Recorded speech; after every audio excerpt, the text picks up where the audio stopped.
Le 19 et 20 décembre 2016, des manifestations ont éclaté à travers la République démocratique du Congo parce que le président Joseph Kabila a refusé de quitter ses fonctions à la fin de son deuxième et dernier mandat autorisé par la Constitution. Les forces de sécurité ont répondu de manière violente, tuant au moins 62 personnes et en arrêtant des centaines d'autres. Notre enquête a révélé que cette brutalité était préméditée. En fait, nous avons documenté que les mois avant les manifestations, des officiers des forces de sécurité congolaises de haut rang ont recruté d'anciens rebelles du M23 qui étaient exilés dans des pays voisins en Ouganda et au Rwanda et les ont amenés au Congo pour participer dans la répression et pour protéger le président.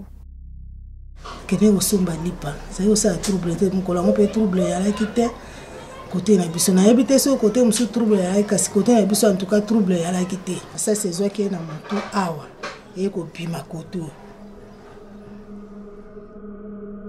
Il n'y a pas si longtemps, le M23 était l'ennemi numéro 1 de la RD Congo. Les combattants du M23 ont commis des violations massives des droits humains à l'est de la RD Congo en 2012 et en 2013 et ils ont occupé des territoires importants. Beaucoup de leaders du M23 sont toujours recherchés par des mandats congolais pour crimes de guerre et crimes contre l'humanité. Mais maintenant, les forces de sécurité congolaises se sont tournées vers leurs anciens ennemis, bien connus pour leurs exactions, et les ont utilisés pour participer dans la répression et pour protéger le président. Lakini tumeona delegation ya wakongomani wawili wakitoka Kinshasa kufika katika eneo yetu kwenye tulikuwa nakaa hapo Rwamwanja. Waliweza kufika hapo bakareinir baofisier wote presque wote wa M23. Wakati tulifika pale wakatuvarisha mateni militaire. Wakati walimaliza kutupokea walitupatia instruction ya kazi, wakasema mwenye atasubutu kuleta kichwa ngumu juu ya hiyo mambo eti Kabila atoke ni kuua na kufunga, kuna kitu kingine.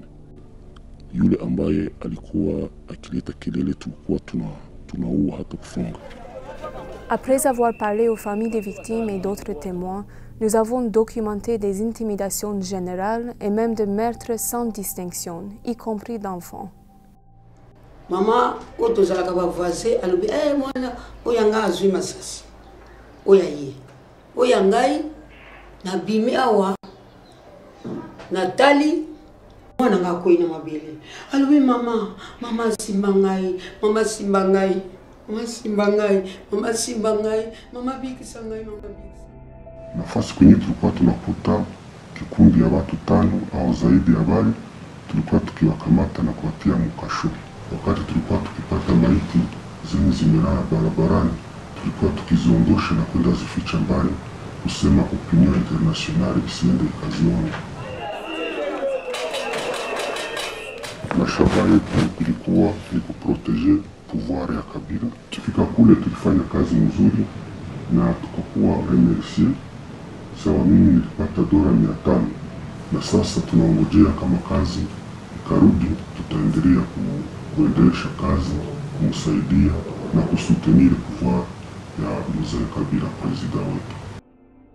Le refus de Kabila de quitter ses fonctions a plongé la RD Congo dans une crise complexe qui peut avoir des conséquences dévastatrices pour toute la sous-région. Le recrutement secret des combattants de M23 pour réprimer des manifestations pro-démocratie montre jusqu'où Kabila et son régime sont prêts à aller pour se maintenir au pouvoir. C'est pour cela qu'il faut des pressions soutenues, ciblées et bien coordonnées sur Kabila pour qu'il quitte le pouvoir et pour avoir des élections crédibles le plus tôt possible. Lakini mimi naregretea kuwa hakuna kitu ilibadilika, na mimi najiuliza vitu gani wanatuweka ndani ya kutukosesha amani kila mara. Niko najiuliza hii mambo ni mambo gani, itafikia wapi? Kwa nini wanaacha watu wanasumbuka? Ni nini?